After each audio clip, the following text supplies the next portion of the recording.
हाँ जी बेटा, 11th class, welcome again यार। तो यार फ्लूइड्स वाला टॉपिक काफ़ी आगे बढ़ चुका है, बढ़ता ही जा रहा है यार। डेली कुछ ना कुछ टॉपिक हम लोग कवर अप करते जा रहे हैं और न्यूमेरिकल्स होपफुली आप लोग कर ही रहोगे। डाउट्स उसके हम लोग ले ही रहे हैं। ओके, अब टॉपिक्स की कड़ी में बेटा आगे बढ़ते हुए, क्योंकि अभी और भी कई टॉपिक्स कवर अप करने रहते हैं, तो आज छोटे छोटे से कुछ टॉपिक्स हैं जी, उनको कवर अप करेंगे जो अपना आज के लेक्चर का फर्स्ट पार्ट है। देखो, इससे पहले आपने विस्कोसिटी के बारे में पढ़ा, फिर स्टोक्स लॉ, टर्मिनल वेलोसिटी, उस पर वर्कआउट हुआ थोड़ा बहुत।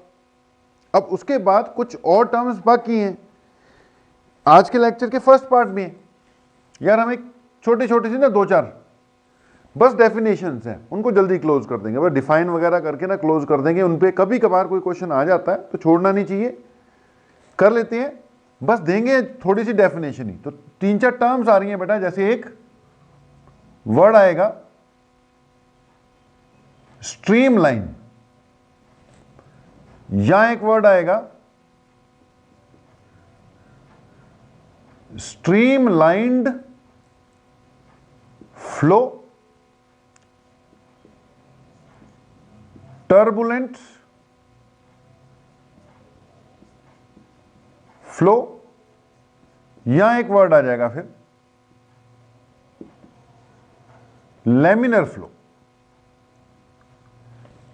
ठीक है जी। इसी से रिलेटेड एक और फिर टर्म आ जाएगी जिसको हम कहेंगे क्रिटिकल वेलोसिटी। Critical velocity. और फिर इसी को देखते देखते एक और चीज आनी है, रेनॉल्ड्स नंबर। ठीक है।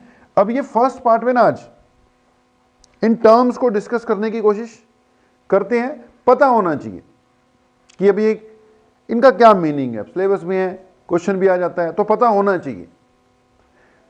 अब बेटा, अगर लिक्विड किसी नाली में, पाइप में जो ऊपर से ओपन है, नदी में फ्लो हो रहा है, झील में नहीं, और फ्लो नहीं हो रहा। ओके, ऐसी सिचुएशन जहां पे हम कह रहे हैं लिक्विड फ्लो हो रहा है बेटा, कोई ड्रेन है छोटी बड़ी जिस भी टाइप की, नहर है, नदी है यार, नाली है, नाला है, जो मर्जी लगा ले, जिसमें लिक्विड क्या हो रहा है, फ्लो हो रहा है। फ्लो यार, जब लिक्विड फ्लो होता है ना, तो उसको फ्लो होने का कई तरीके हो सकते हैं।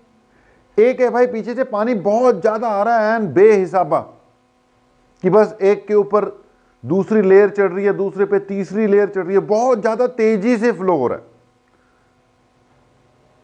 एक स्थिति ये हो सकती है कि बहुत ही स्मूथ फ्लो स्टार्ट हो चुका है और रिवर जो है बड़ी स्मूथली फ्लो कर रही है। ऐसा लग रहा है जैसे एक लेयर दूसरी के ऊपर आराम से मूव कर रही है।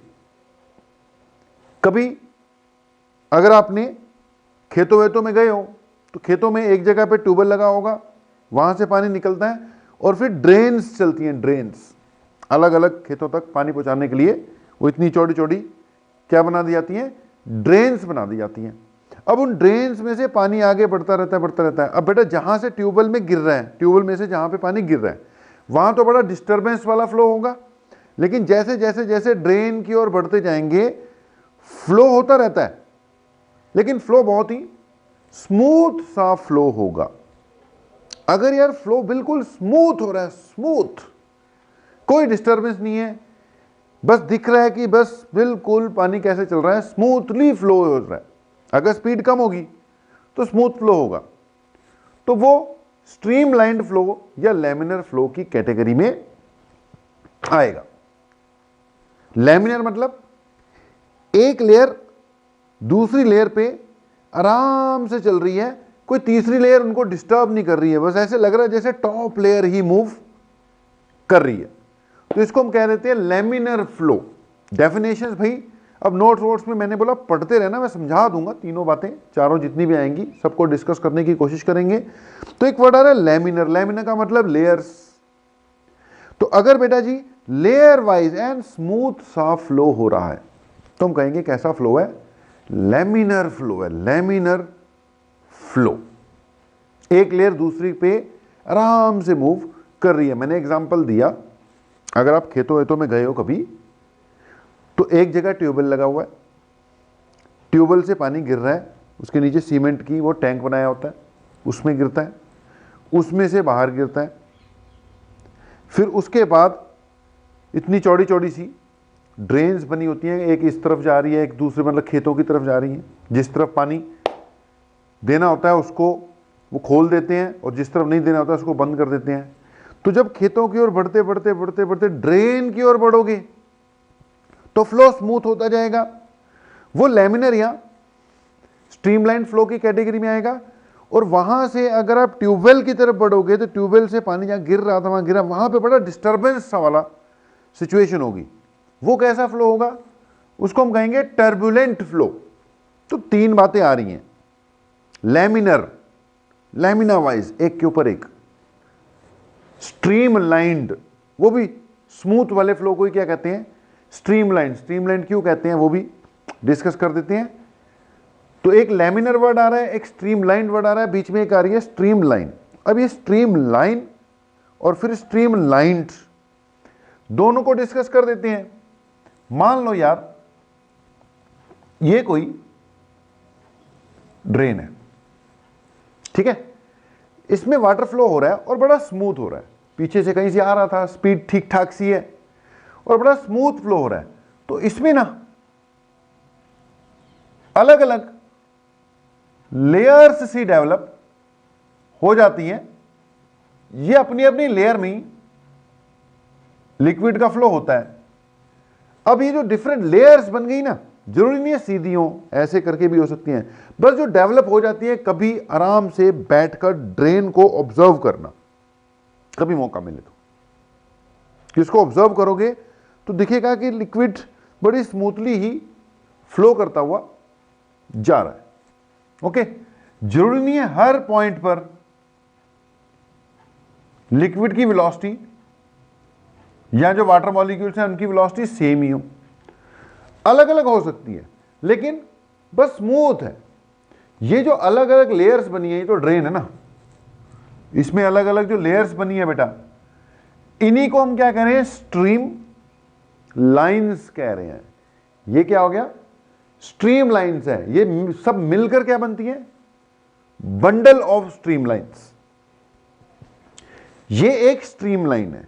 अब स्ट्रीम लाइन कब कहेंगे इसको, या स्ट्रीम लाइन की क्या खास बात है। पॉइंट ये है कि मान लो ये एक स्ट्रीम लाइन है,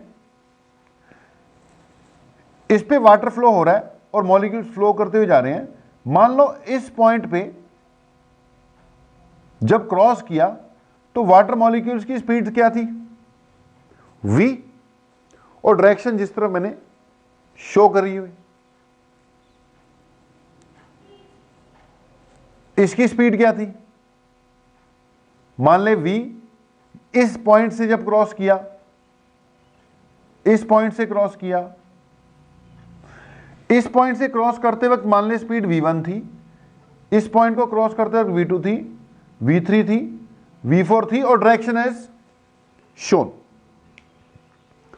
अब बेटा फ्लो तो पीछे से आ रहा ना लिक्विड, अगर मैं एक स्ट्रीम लाइन को कंसिडर करता हूं, किसी एक स्ट्रीम लाइन को, तो जितने भी वाटर मॉलिक्यूल्स आ रहे हैं या पार्टिकल्स आ रहे हैं, जब वो इस पर्टिकुलर पॉइंट को क्रॉस करेंगे, हर पार्टिकल की स्पीड क्या रहेगी, सेम रहेगी, और डायरेक्शन क्या रहेगी, सेम रहेगी। अगर ऐसा हो रहा है तो इनको हम क्या कहेंगे, स्ट्रीम लाइंस।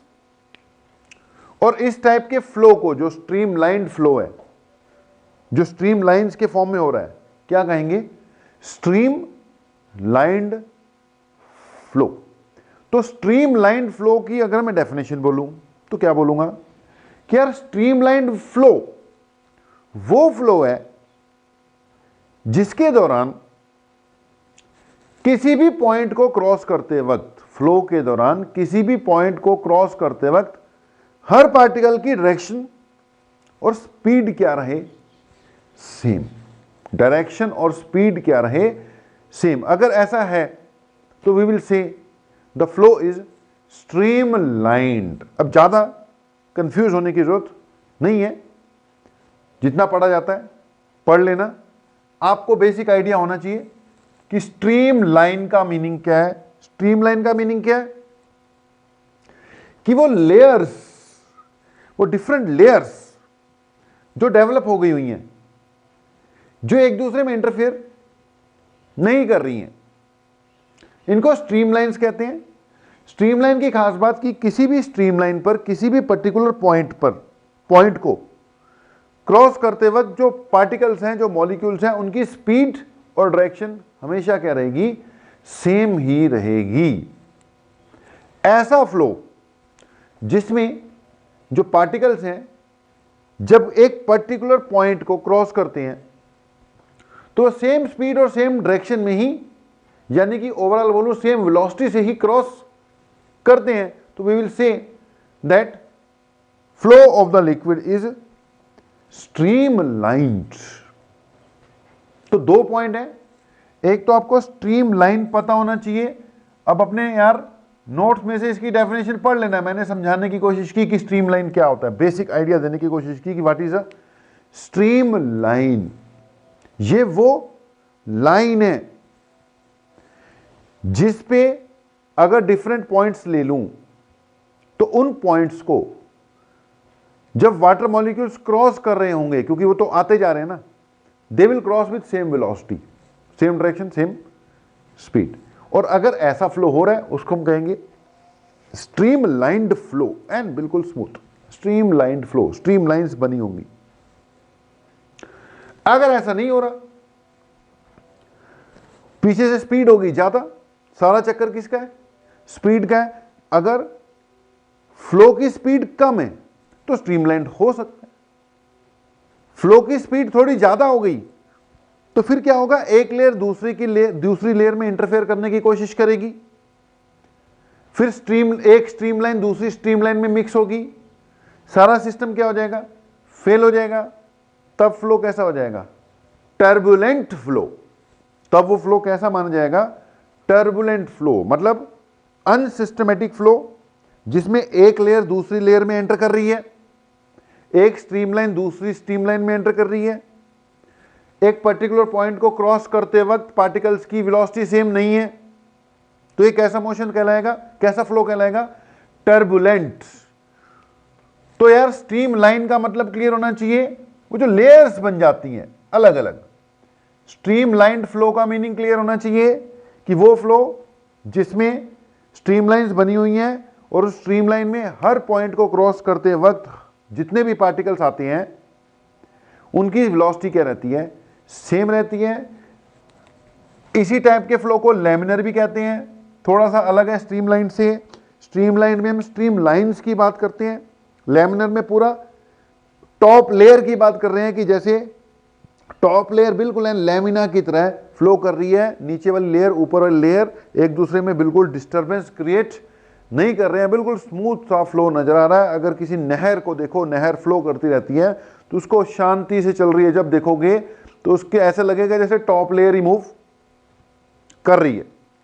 ओके, टर्बुलेंट अगर ऐसा नहीं हो रहा है तो फ्लो कैसा है, टर्बुलेंट फ्लो है। अब अगली बात है कंसेप्ट ऑफ क्रिटिकल वेलोसिटी। सारा खेल किसका है, क्रिटिकल वेलोसिटी का। अगर लिक्विड फ्लो की जो एवरेज वेलोसिटी है वो लेस देन क्रिटिकल वेलोसिटी है, यानी अगर velocity of flow critical velocity से कम है तो फ्लो कैसा होगा, स्ट्रीमलाइंड होगा। स्ट्रीम लाइंड होगा। अगर ये क्रिटिकल वेलोसिटी से ज्यादा हो गया तो स्ट्रीमलाइन नहीं होगा, यानी कैसा हो जाएगा, टर्बुलेंट फ्लो। तो भाई स्ट्रीमलाइंड फ्लो और टर्बुलेंट फ्लो में सारा खेल किसका, कि वो जो फ्लो हो रहा है भैया लिक्विड का, उसकी स्पीड कितनी है, कम है या ज्यादा है। सारा खेल किसका है, क्रिटिकल वेलोसिटी का, कि जी अगर तो फ्लो की स्पीड क्रिटिकल वेलोसिटी से ज्यादा हो गई तो टर्बुलेंट हो गया, डिस्टर्बिंग वाला हो गया, एक लेयर दूसरी लेयर पे चढ़ती हुई नजर आएगी। और अगर ऐसा नहीं है, कम है, तो फिर आराम से स्मूथली चलता रहेगा, स्ट्रीमलाइन हो जाएगा। क्रिटिकल वेलोसिटी की डेफिनेशन भी आ सकती है। तो सिंपल डेफिनेशन क्या है, it is that velocity below which the flow remains streamlined and above which it becomes turbulent. या कह सकते हो it is the maximum velocity up to which, maximum velocity of flow है ना, वेलोसिटी ऑफ फ्लो भी बता देना चाहिए, अब किसकी वेलोसिटी भी तो बताना पड़ेगा। तो क्रिटिकल वेलोसिटी की बात क्या है, it is the maximum velocity of flow up to which the flow remains streamlined. ये जो टॉपिक है इसमें मैथमेटिकल बहुत ज्यादा कुछ आता नहीं है, इसलिए थोड़ा कई बार ना कंफ्यूजिंग हो जाता है, छोड़ ही देते हैं लोग, तो पढ़ाते नहीं है कि यार अपने पढ़ लेना। लेकिन चलो हमने 15 मिनट 20 मिनट 25 मिनट जितने भी लगते हैं डिस्कस कर दिया, इसको देख लेना है। ओके, तो स्ट्रीमलाइन क्या होती है, ये स्ट्रीमलाइंस है। स्ट्रीमलाइंड फ्लो जो स्ट्रीमलाइन के फॉर्म में चल रहा है वो स्ट्रीमलाइन फ्लो है, लेकिन इसकी डेफिनेशन में एक वेलोसिटी वाला कंसेप्ट है कि स्ट्रीमलाइन फ्लो वो फ्लो है जिसमें कि एक पर्टिकुलर स्ट्रीम्स को अगर डिफरेंट पॉइंट्स ले लीजिए तो उन पॉइंट्स को क्रॉस करते वक्त जो पार्टिकल्स की वेलोसिटी और डायरेक्शन क्या रहती है, सेम रहती है, स्पीड और डायरेक्शन क्या रहती है, सेम रहती है। फिर टर्बुलेंट की बात हो गई, लैमिनर की बात हो गई, क्रिटिकल वेलोसिटी की भी बात हो गई। अब अगली बात कि जो क्रिटिकल वेलोसिटी है ना, उसकी एक्सप्रेशन फिर वही बात, जैसे पॉइसलेस इक्वेशन की एक्सप्रेशन मैंने डायरेक्ट दे दी थी, इसकी एक्सप्रेशन भी डायरेक्ट ही दे रहा हूं बेटा। छोटा सा स्टोक्स लॉ मैंने डायरेक्ट दिया, पॉइसले इक्वेशन डायरेक्ट दी, क्रिटिकल वेलोसिटी भी डायरेक्ट ही दे रहा हूं। इसका फार्मूला होगा R eta divided by rho into D. ठीक है जी, R eta rho divided by D. तो बेटा यार क्रिटिकल वेलोसिटी की एक्सप्रेशन क्या हुई, R eta rho divided by D. इसको कैसे याद रख सकते हो, रीटा रो दी। क्या याद कर लो कि रीटा रो दी, R eta rho into D, Rita रो पड़ी, रीटा रो दी, याद हो जाएगा। ओके, अब इसमें बेटा जी वीसी क्या होगी, क्रिटिकल वेलोसिटी, क्रिटिकल वेलोसिटी की मैंने बात करी थी, वीसी क्या है, क्रिटिकल वेलोसिटी, वो वेलोसिटी जिसके नीचे तो स्ट्रीमलाइन होगा, जिससे ऊपर चलेगी तो क्या हो जाएगा, टर्बुलेंट हो जाएगा। आर बेटा जी यहां पर एक कांस्टेंट है, इसको कहते हैं Reynolds number, it is a pure number, number ही होता है, बात करते हैं इसकी भी, फॉर डिफरेंट लिक्विड्स या डिफरेंट सिचुएशंस। ठीक है, ईटा आपको पता ही है, जिस लिक्विड की बात कर रहे हो उसकी कोफिशिएंट ऑफ विस्कोसिटी, ईटा क्या है, कोफिशिएंट ऑफ विस्कोसिटी। ठीक है जी, रो क्या है यार, उसकी, अब लिक्विड होगा तो उसकी कुछ ना कुछ डेंसिटी भी तो होगी, और डी क्या है, it is diameter of the pipe कह लो, ट्यूब कह लो, ओपनिंग कह लो, जिसमें से लिक्विड फ्लो हो रहा है। तो it is directly proportional to Reynolds number, eta coefficient of viscosity, ये डेंसिटी और ये डायमीटर हो गया, ये क्रिटिकल वेलोसिटी होगी, याद रखना है यार। जितना ईटा ज्यादा होगा उतनी क्रिटिकल वेलोसिटी ज्यादा हो जाएगी, मतलब ज्यादा वेलोसिटी में भी वो स्ट्रीमलाइन रह सकता है। जितना डायमीटर ज्यादा होगा उतनी क्रिटिकल वेलोसिटी कम होगी, यानी कि कम वेलोसिटी पे ही वो टर्बुलेंट होना शुरू हो जाएगा। तो एक एक्सप्रेशन याद रखनी है बस, ज्यादा इसके चक्कर में नहीं पड़ते, फार्मूला क्या रखना है, याद रखना है, Stokes law, Poiseuille equation, critical velocity की एक्सप्रेशन डायरेक्ट याद रखनी है। यहां से रेनॉल्ड्स नंबर की थोड़ी सी बात की जा सकती है यार, कि जो रेनॉल्ड्स नंबर है R इक्वल टू क्या हो जाएगा, rho into D into V divided by eta, ठीक है। R इक्वल टू क्या होगा, rho into D into V divided by eta. R बेटा जी नोल्स नंबर है, इसके बारे में दो बातें कर देते हैं। It is a pure number, इसकी वैल्यू से पता लग जाता है कि फ्लो कैसा हो रहा है। अगर तो इसकी वैल्यू 0 से लेके 2000 के बीच में है तो कहते हैं जी फ्लो कैसा होगा, स्ट्रीमलाइन्ड, ठीक है जी। अगर इसकी वैल्यू आर की 2000 से 3000 के बीच में है, 2000 से 3000 के बीच में है, तो ये लगा लो कि अनस्टेबल सा फ्लो हो जाएगा, यानी वो टर्बुलेंट होने ही वाला है। और अगर कहीं इसकी वैल्यू ग्रेटर देन 3000 चले गई तो पक्के तौर पे क्या है, टर्बुलेंट है, श्योरली टर्बुलेंट। ओके, अब इससे ज्यादा यार इस बात को खींचते नहीं है, बात खत्म करते हैं कि ये अपने आप थोड़ा सा रीड आउट कर ले। ओके, ये हो गया streamline flow, turbulent flow, laminar flow, एक पार्ट था, एक स्टेज थी। अब इसके बाद जितनी देर में मैं मिटाऊंगा, आप जो भी है रिलैक्स हो लेना, क्योंकि इसके बाद टॉपिक चेंज कर रहा हूं, अब नई चीज आ जाएगी। आज का जो चैप्टर है, सॉरी लेक्चर है, आज के लेक्चर में डिफरेंट पार्ट्स हैं। पहले पार्ट में हमने ये कवर अप किया, पहले 20 मिनट में हमने ये कवर अप किया, उसके बाद अब ये बात खत्म हो जाएगी, नई बात शुरू हो जाएगी। चल खैर, फ्लूइड्स इन फ्लो ही है, ठीक है, हाइड्रो डायनेमिक्स ही चल रहा है, उसके अगले पार्ट की ओर हम बढ़ रहे हैं। तो अगली बात, हेडिंग आप धीरे धीरे डाल लो यार, हम इसको रब करना शुरू कर देते हैं। तो अगली बार लिख लो यार आप, equation of continuity. Next heading डालो, उसका ये जो अभी हमने किया उससे कोई लेना देना नहीं है। ये जो बातें थी ये खत्म हो गई यार, इसमें ज्यादा चक्कर में पड़ने की जरूरत नहीं है। न्यूमेरिकल्स इन पे बेस्ड आ सकते हैं। तो अगली बात हमने क्या बोली, equation of continuity. Next thing is equation of continuity. बेटा 2 मिनट रुक जाओ बस, ये भी हो गया। तो बेटा जी अपनी अगली बात हो गया भाई, बड़ी मेहनत करनी पड़ती है भाई, बोर्ड मिटाना भी इजी काम नहीं है। ओके जी, हो गया साहब, इक्वेशन ऑफ कंटिन्यू। अच्छा, ये जो इस वक्त दिसंबर आने वाला है,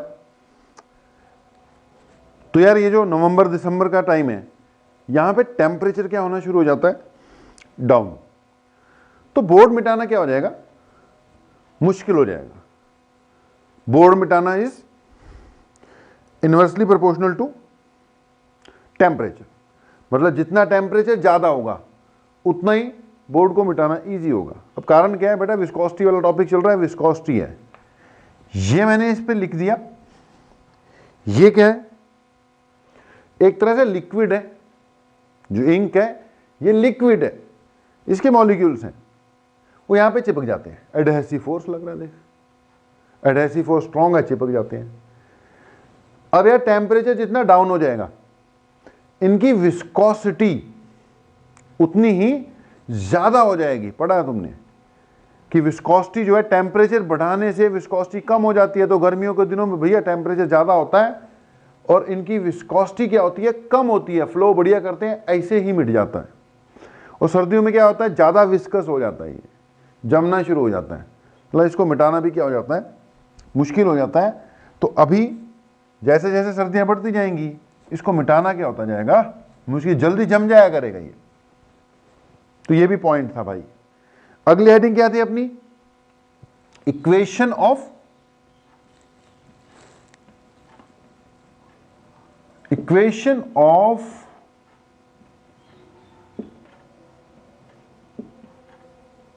कंटिन्यूटी। ओके जी, अब यह भी बड़ी इंपॉर्टेंट बात है, 15 से 20 मिनट में कोशिश करेंगे इसको डिस्कस कर देंगे, ठीक है। उससे पहले हम बात करते हैं आइडियल फ्लूइड की यार। आइडियल फ्लूइड, अब यार फ्लूइड आइडियल के कई कैरेक्टरिस्टिक है, जिसमें एक है कि कैसा होना चाहिए, इनकंप्रेसिबल एंड नॉन विस्कस। अगर फ्लूइड को आइडियल मानना है तो कैसा होना चाहिए, इनकंप्रेसिबल और नॉन विस्कस। अगर आप कहते हो कि गैसेस भी फ्लूइड्स की कैटेगरी में आती हैं, गैसेस भी फ्लूइड्स की कैटेगरी में आती हैं, तो यार उनके पास फिर इन दोनों में से कोई भी आइडियल कैरेक्टर नहीं हो सकता, क्योंकि गैसेस तो बड़ी जबरदस्त तरीके से कंप्रेस हो जाती हैं और विस्कोसिटी उनकी भी थोड़ी बहुत देखो होती ही है फिर। लेकिन अगर मैं एक बात किसकी करूं, सिर्फ लिक्विड्स की करूं, तो यार मोस्टली लिक्विड्स, ज्यादातर लिक्विड्स आइडियल कैरेक्टर्स में पहला कैरेक्टर तो फॉलो करते हैं। ज्यादातर लिक्विड्स इतने ज्यादा कंप्रेस नहीं होते, कोई है थोड़ा बहुता हो जाए कुछ परसेंटेज, लेकिन मोस्टली ये कंप्रेस नहीं होते यार। मान ले ये एक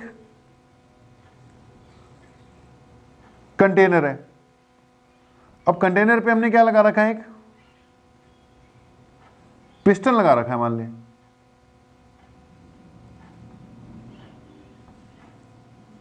वो सिरिंज नहीं होती, वही मान लो, और चल सिरिंज ही मान ले। ओके, अब यार इसमें लिक्विड फिल कर दिया तुमने, अगर आप इसको प्रेस करते हो और ऊपर से ये सिरिंज वाले बंद कर देते हो, तो यार नहीं प्रेस कर पाओगे, साला फट जाएगा ये, लेकिन प्रेस नहीं होगा। हाँ, अगर इसमें हवा होती तो बड़ी आराम से प्रेस हो जाता, क्योंकि हवा जो है कंप्रेस हो जाती है।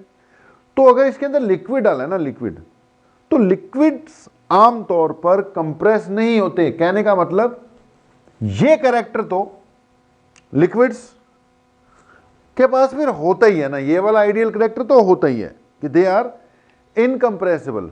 स्टील का कंटेनर ले ले, स्टील का, मान ले सब कुछ स्टील का ही बड़ा सा कंटेनर था, इसमें पिस्टन विस्टन लगा, नीचे से बंद है, उसमें पानी भर दे मान ले, और ऊपर से कंटेनर लगा के मतलब बैठ जा उसके ऊपर, वो तो भी कंप्रेस नहीं होगा।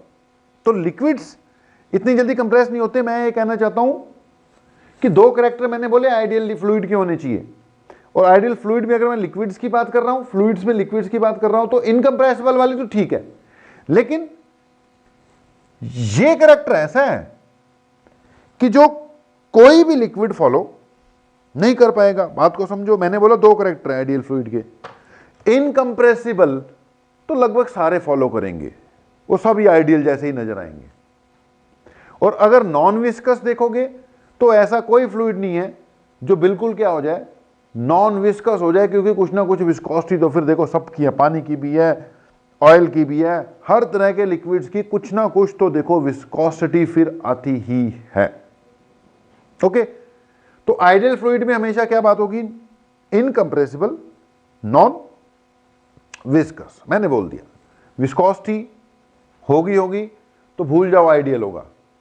हाँ, इनकंप्रेसिबल वाले केस में लिक्विड फिश कंप्रेस नहीं होते हैं ज्यादातर, वो आइडियल कैरेक्टर फॉलो करवा जाते हैं। ओके, तो मान लो जो लिक्विड्स हैं वो यार कंप्रेस तो फिर नहीं होते, मान लो कि वो कंप्रेस तो नहीं होते लिक्विड्स, ठीक है जी। अब इसी बात को मानते हुए हमारी क्या बननी है, इक्वेशन ऑफ कंटिन्यूटी बननी है, इसी बात को मानते हुए कि लिक्विड्स ही कंप्रेस नहीं होते।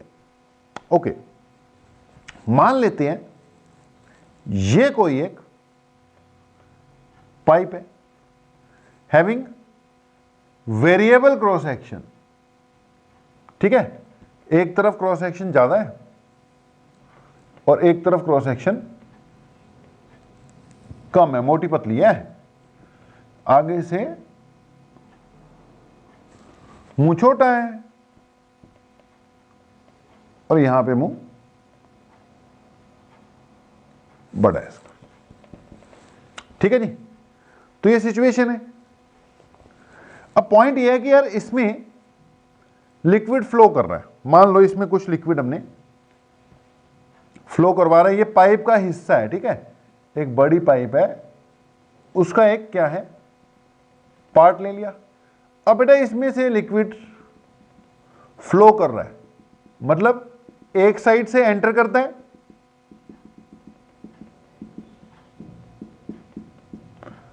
और दूसरी साइड से बाहर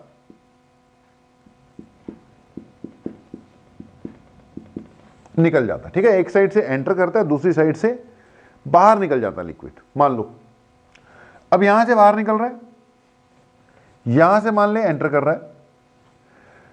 अब भैया लिक्विड जो है हमने बोल दिया इनकंप्रेसिबल है, मान लो इनकंप्रेसिबल है, कंप्रेस वंप्रेस नहीं होते। अब ये जितना भी पोर्शन तुम्हें दिखाई दे रहा है, इसके अंदर लिक्विड की जितनी वॉल्यूम है, कंप्रेस हमने बोला उसने होना नहीं है, जितनी वॉल्यूम है, अब वो तो भरा पड़ा है ना। अब पॉइंट ये है कि भैया जितना लिक्विड इधर से एंटर करेगा, अब अंदर तो वॉल्यूम पूरी कवर्ड अप है ना, उतने ही लिक्विड को यहां से निकलना भी पड़ेगा। जितनी वॉल्यूम उधर से एंटर करेगी उतनी ही वॉल्यूम दूसरे एंड से निकलेगी भी। जितनी वॉल्यूम मेरे भाई यहां से एंटर करेगी लिक्विड की, उतनी ही वॉल्यूम दूसरे एंड से निकलेगी भी। ये श्योर है कि जितनी वॉल्यूम भाई यहां से एंटर कर रही है, दूसरे एंड से उतनी वॉल्यूम निकलेगी, तभी बात में, नहीं तो फट जाएगी साली पाइप, क्योंकि कंप्रेस तो इसने होना नहीं है। तो जितनी वॉल्यूम भैया यहां से एंटर करेगी उतनी वॉल्यूम वहां से निकलेगी। हम मान के चल रहे हैं लिक्विड एक ही है, यानी density is same through out.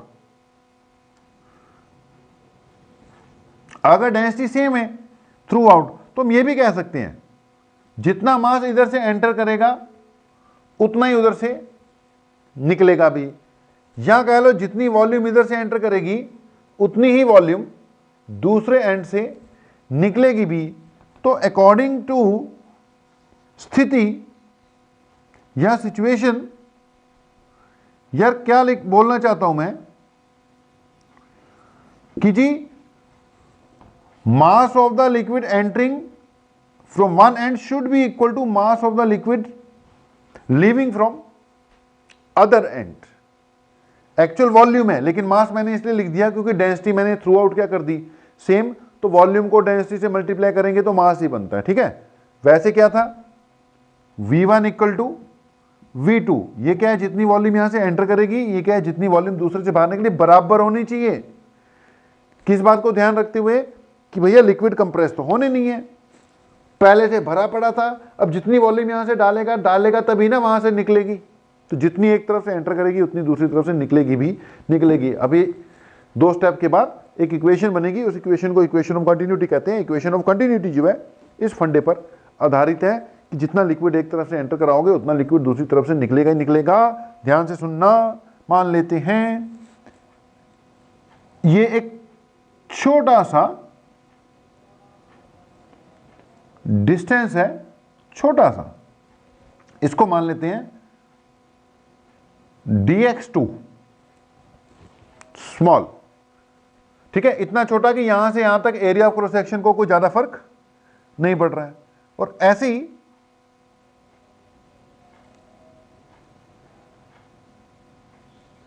मान ले ये भी क्या है छोटा सा डिस्टेंस है dx1, इतना छोटा कि यहां से यहां तक एरिया ऑफ क्रॉस सेक्शन में कोई फर्क नहीं पड़ रहा। ओके, अब इस जगह पे वेलोसिटी कितनी है? जो लिक्विड एंटर कर रहा है उसकी वेलोसिटी v1 है, और यहां से लीव करते वाले की वेलोसिटी कितनी है? मान ले v2 है। हमें पता है कि वेलोसिटी जो होती है वो डिस्टेंस बाय टाइम होती है। तो v1 इक्वल टू क्या हो गया?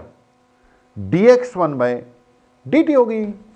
ये वेलोसिटी है मेरे भाई, ये वाला भी है। Velocity equal to dx by dt। इस जगह जो वेलोसिटी थी dx1 बाय dt, यहां से dx1 इक्वल टू क्या आ गया? v1 इंटू dt आ गया। और यहां पर सिमिलरली dx2 कितना आ जाएगा? v2 into dt। dt same है ना, dt सेम है, सेम टाइम है। जितने टाइम में इधर dx1 चलता है उतने टाइम में इधर मान ले क्या चलेगा? dx2 चलेगा। ठीक है, इधर ज्यादा चल लेगा ना, क्योंकि एरिया क्रॉस सेक्शन का मैं तो डिस्टेंस उसको ज्यादा कवर करना पड़ेगा। ओके, अब टाइम dt में, गिवन टाइम dt में मान लो इतनी वॉल्यूम एंटर करती है, तो वॉल्यूम इक्वल टू क्या होता है? ये v1 है बेटा, कैपिटल V है। वॉल्यूम इक्वल टू ये जो सिलेंड्रिकल पोर्शन बन रहा है इसकी वॉल्यूम। तो ये जो सिलेंड्रिकल सा पोर्शन बन रहा है इसकी वॉल्यूम कैसे निकालोगे? वॉल्यूम होती है area of cross section into height. अगर मान ले कोई सिलेंडर है, सिलेंडर टाइप है, तो इसकी वॉल्यूम क्या होगी? इसका area of cross section into इसकी हाइट। ठीक है जी। इस पार्ट पे एरिया ऑफ क्रॉस सेक्शन मान ले कितना है? a1। इधर वाले का एरिया ऑफ क्रॉस सेक्शन मान ले कितना है? a2। लिखते जाना भाई कौन सी चीज क्या है। ये जो छोटे v है ये वेलोसिटी है, यहां पर ये जो बड़ा v है ये वॉल्यूम है, इधर और उधर वाली। तो अगर बेटा इसका एरिया क्रॉस सेक्शन a1 है, तो वॉल्यूम जो यहां पे एंटर करी थी गिवन टाइम t में, ये वाली जिसको मैंने शेड कर रखा है, तो वॉल्यूम इक्वल टू क्या आ गई? Area of cross section into height की जगह ये dx1, और इधर वॉल्यूम कितनी होगी? v2, area of cross section into height कितनी है इसकी? dx2। समझ लो यार, कंफ्यूजिया मत जाना, सारी चीजें बिल्कुल क्लियर होनी चाहिए। हम कह रहे हैं इक्वेशन ऑफ कंटिन्यूटी निकालनी है, वो निकलेगी जो निकलेगी, जो एंड रिजल्ट आएगा उसको इक्वेशन ऑफ कंटिन्यूटी कह देंगे। किस फंडे पे आधारित है? कि जी लिक्विड्स कैसे हैं? इनकंप्रेसिबल। कंप्रेस तो होते नहीं है, जितना एक जगह से एंटर करेगा उतने दूसरी जगह से बाहर निकलेगा। हमने एक पाइप ली है जिसके मुंह छोटे और बड़े हैं, एक जगह एरिया ऑफ क्रॉस सेक्शन ज्यादा है, दूसरी जगह एरिया ऑफ क्रॉस सेक्शन कम है। ठीक है, यहां पे वेलोसिटी v1 से एंटर करता है, यहां पे वेलोसिटी v2 से बाहर निकलता है।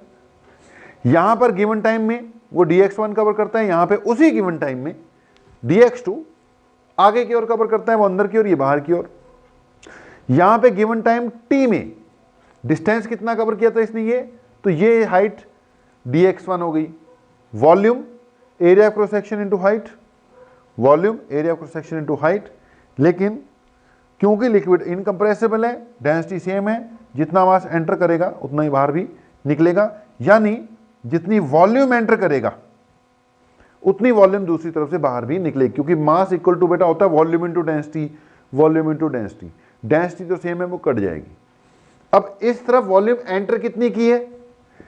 a1 dx1, उधर a2 dx2।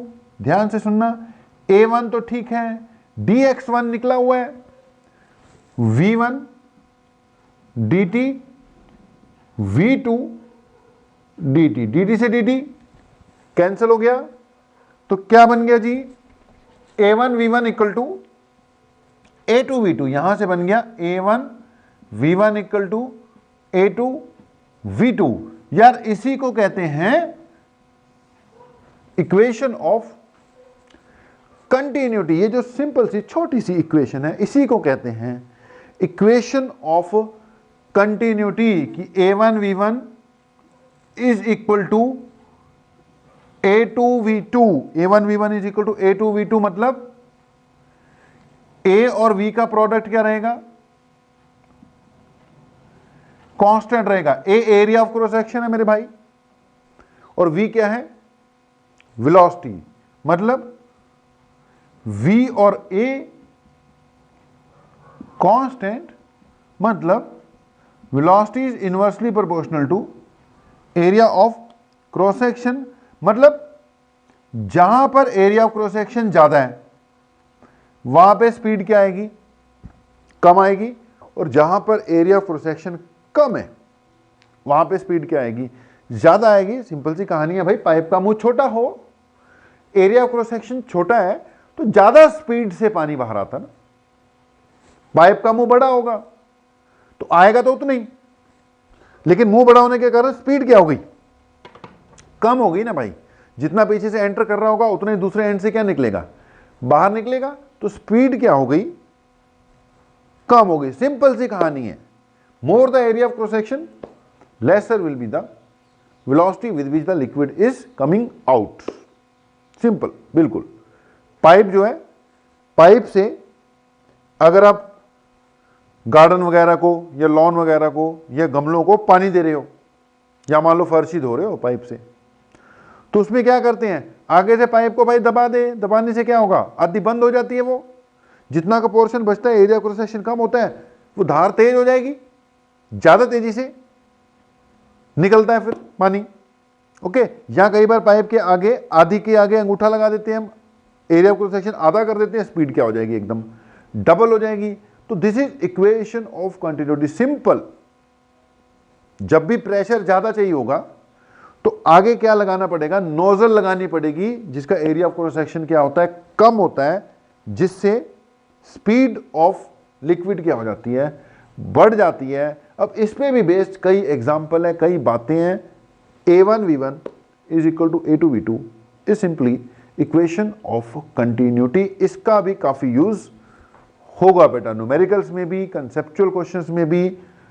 Equation of continuity याद रखना, A1V1 इक्वल टू A2V2। अब इसको भी नोट करो यार, अभी अगली बात और करनी है।